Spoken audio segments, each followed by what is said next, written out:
మీ business ఏదైనా మీ ఊర్లో promotion చేయాలంటే అది సుమన్ టీవీతోనే సాధ్యం. ఇప్పుడే సంప్రదించండి. ఈ బ్రహ్మోత్సవాల్లో భాగంగా ఈ రోజు ముఖ్యమంత్రి వర్యులు రేవంత్ రెడ్డి గారు వచ్చి ఈ రోజు మొదటి రోజు బ్రహ్మోత్సవాలను ప్రారంభించడం జరిగింది.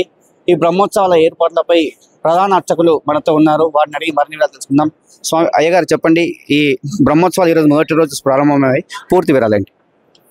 శ్రీమతే రామానుజాయ నమః. అఖిలాండ కోటి బ్రహ్మాండ నాయకుడైన దేవతా సార్వభౌముడైనటువంటి శ్రీ యాదాద్రి లక్ష్మీనరసింహస్వామి వారి దివ్యమైన దేవాలయాల్లో వార్షిక బ్రహ్మోత్సవాలు ప్రారంభింపబడినాయి.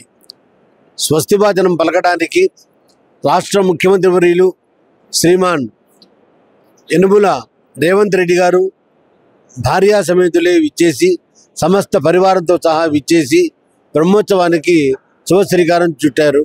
వారికి ఆలయ మర్యాదలతో పూర్ణకుంభ స్వాగతం పలికాము. ఆ తర్వాత గర్భాలయంలో దర్శనవాది కార్యక్రమం అయింది. ఆ తర్వాత జ్యోతి ప్రజ్వలన చేశారు.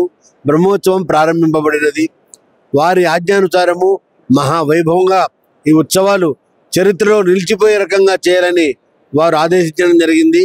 కాబట్టి భగవంతుడి యొక్క వైభవాలను ఏమాత్రము తగ్గకుండా విఘ్నీకృతమైనటువంటి వైభవాలతో చేయడానికి శుభ సంకల్పం జరిగింది.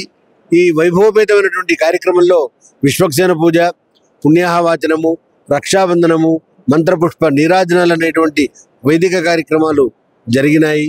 సాయంకాలం భారతదేశమంతా కూడా, మన ప్రపంచమంతా కూడా వ్యావసాయిక దేశం కాబట్టి పాడి పంట, పశువులు, శిశువులు అందరూ బాగుండాలనేటువంటి సంకల్పం ద్వారా విత్తనములు వేయటం అనేటువంటి కార్యక్రమం ఉంటుంది. దాన్నే మృత్యంగ్రహణ, అంకురారోపణ అనేటువంటి కార్యక్రమం అంటారు.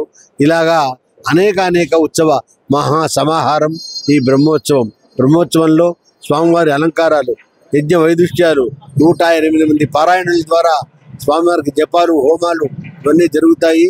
అలంకారాలు దివ్యత్వాన్ని దర్శింపజేయడానికి రాష్ట్రాల నుండి, రాష్ట్రేతరాల నుండి కూడా భక్తులు ఇచ్చేస్తారు.